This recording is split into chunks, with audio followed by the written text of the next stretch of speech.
অভিনন্দন মুশফিকুর রহিম। শুভ সকাল সবাইকে।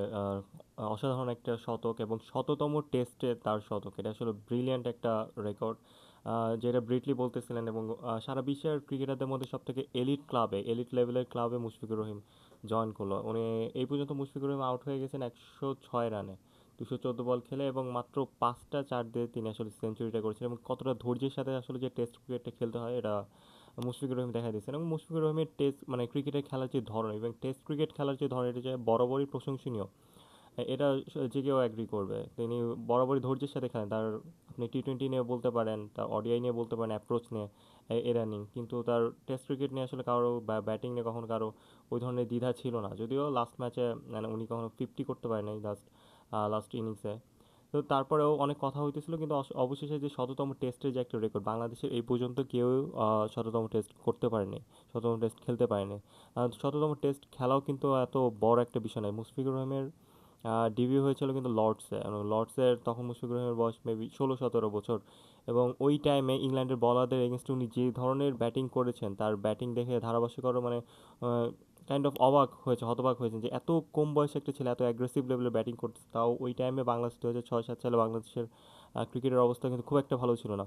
ওইখান থেকে যেই ধরনের পারফরমেন্স তিনি করেছেন, এবং ওই ধারাবাহিকতায় তিনি কিন্তু আজ প্রায় 17 বছর ধরে ইন্টারন্যাশনাল ক্রিকেটে মুশফিকুর রহিম, এবং খুব দারুণভাবে বাংলাদেশকে সার্ভিস দিয়েছে, অনেক কিছুই দিয়েছে। হ্যাঁ, উনি অনেক ব্লান্ডারও করছেন, কিন্তু অনেক ভালো কিছু উপহার দিয়েছে, যেটা আমাদের এই ইয়ংস্টারদের জন্য আসলে অনেক শেখার অনেক বড় বিষয়। জাতীয় দলে টিকে থাকাও কিন্তু এত বড় বিষয় না। বাংলাদেশ মানে অনেক বড় একটা বিষয়, জাতীয় দলে টিকে থাকা এত সহজ নয়। যেমন অনেক ট্যালেন্টেড ক্রিকেটার কিন্তু বাংলাদেশ জাতীয় দলে এসেছেন, যেমন আমরা বলি সাব্বির রহমান, এরকম আরও অনেক, নাসির হোসেন, এরা কিন্তু কেউই ধারাবাহিক হতে পারেনি।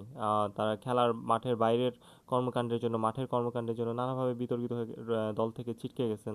তারা আর আসে নাই। কিন্তু মুশফিকুর রহিমের ডিসিপ্লিন নিয়ে বলতে হবে, ডিসিপ্লিন নিয়ে আসলে মুশফিকুর রহিমকে কেউ বিট করতে পারবে না। ইভেন আপনি যদি ড্রেসিং রুমে যান, আপনি মানে নিঃসন্দেহে বলে দিতে পারবেন যে মুশফিকুর রহিমের ডেস্ক কোনটা।